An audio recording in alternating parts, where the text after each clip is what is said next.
never seen a hopeful author choose. Tabitha was nicking the seed of her own dream because she sensed she needed to learn how to live buried, to learn how to trust that life happens in the dark before it rises to the light. She discerned that she needed to spend time hidden, nurturing life in ways only she and her family could see, before trying to grow anything beautiful for others.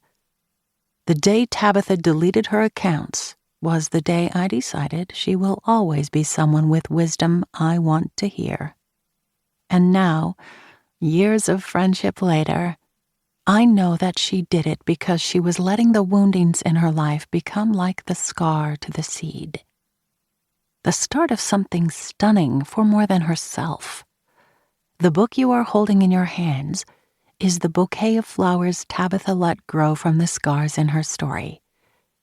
I'll let her tell you those stories herself.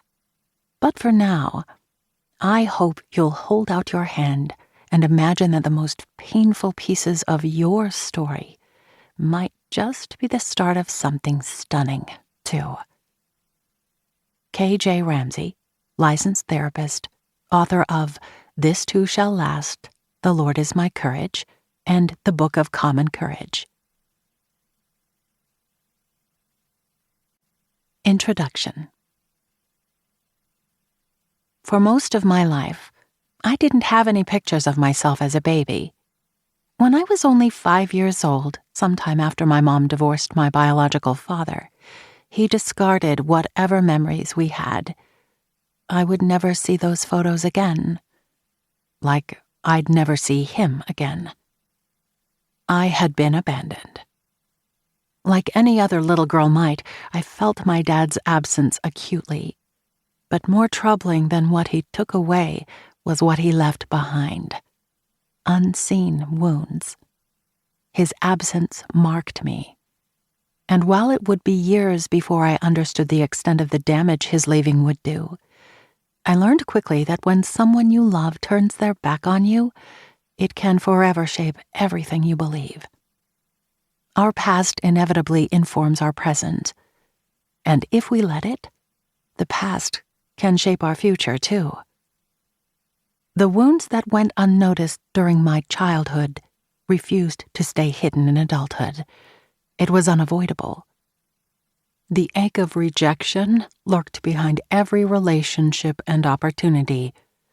Sometimes it would hit me when I least expected it. Friends who didn't choose me. A church that chose to forget me. There were times even when I would betray myself. I often wondered, have others experienced such rejection or felt it as deeply? For a long time, I thought I was isolated in this pain. But rejection is far more common than I realized. It's safe to say everyone experiences it, yet we're forced to pretend we're not impacted by it. So we don't talk about it. We minimize it. Everything happens for a reason, we might exclaim, every word spoken with a gulp of air and a smile plastered on our face. We bury our anger and anguish in an unmarked grave. We try to forget, but the mound of disappointment only grows. We can't deny the way it takes up space and the way it feels like it might consume us. We can't avoid the way it exposes us. Our very identity is put on trial simply by its ongoing, looming presence.